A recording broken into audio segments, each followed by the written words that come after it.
been part of annual event, the first event of in US, Dr. Kang. He's a founding member of Punjabi American Heritage Society, is a nonprofit organization dedicated to promote cross-cultural understanding. He's a medical director of hospitality program and advancement here in US. With that, Mr. Kang, please, you have the stage. We'd like to keep the speech to 2 minutes if you can, but please, you have it. You take it on. Thank you, Jasbir. My greetings to all. Can you hear me? Yes, we can. We can hear you. So, first of all, I want to congratulate you and rest of the team for making this happen despite all the COVID challenges.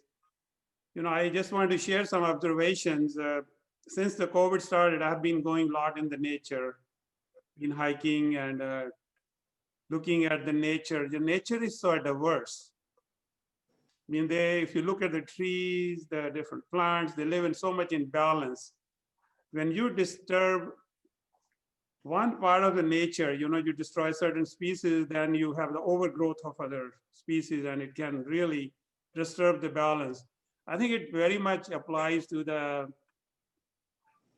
society. When one ideology or one kind of thoughts try to overtake others, and it creates like imbalance in the society, which leads to a lot of problems. I think a lot of our problems lie in 1947. We created this imbalance, and we are still trying to adjust to some of those balances. We are talking about unity. I think unity comes from a purpose. We all have a common purpose here. We all believe in spirituality. We may call it with different names, different brands, but whatever. We believe that the spirituality is universal. It's not a property of any one religion or one country, but we believe that we are all connected to each other in some way.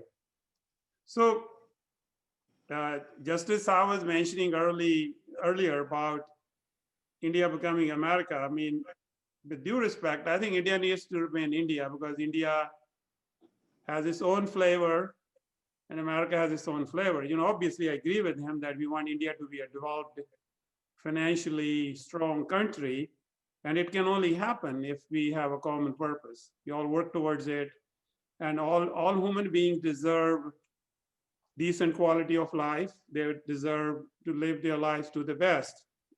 So although I'm a medical doctor, but I come from a farming background. I think you guys talking about farmers earlier.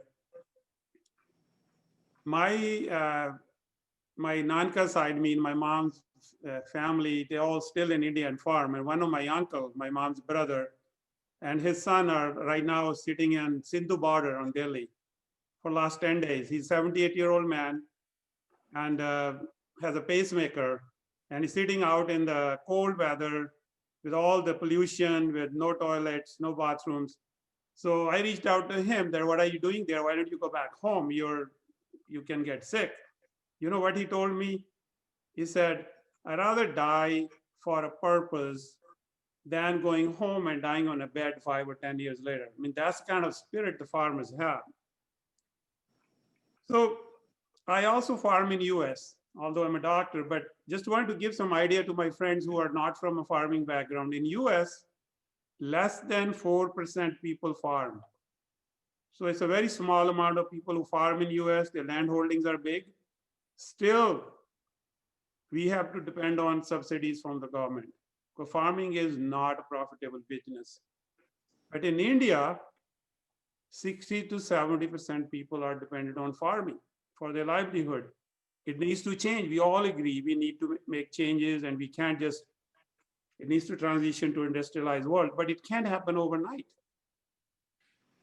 So the current government thought it's a COVID time, farmers are uneducated, they probably won't know, and we will just make some laws and create a situation that the corporates will take over their land eventually, although it's very wrapped up in a very nice way, but that is the fear all the farmers have.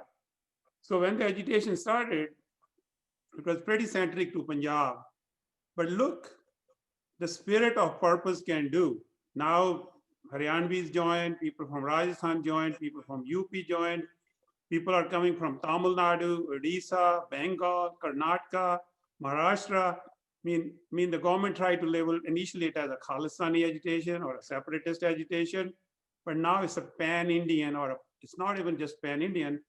It's like a protest going all over the world. On Saturday, my wife, my daughter, my son, my nephew, my niece, they all went to San Francisco. Sorry to interrupt you, sir, but we have a time limit of 2 minutes, so kindly adhere to So that. I'm going to wrap it up. So I believe in inclusiveness. The farmers have shown the path to rest of the India that if you are focused on a purpose, you keep the divisiveness out of it. For a common purpose, if we work together, we have inclusiveness, we can defeat the forces of hate and the forces who are not inclusive. Let's work together. Let's make India better for all people of India, not just India, the South Asia. Eventually, it's like going to be a Europe. Like we need to have a South Asia all become one economically. May not become one country, but economically. That's the solution. Thank you. Thank you, Dr. Kang. Awesome message and really appreciate. I know 2 minutes does not really do justice to you, but Thank you for the unfortunately. opportunity. Thank you very much. Oh, thank you. Thank you.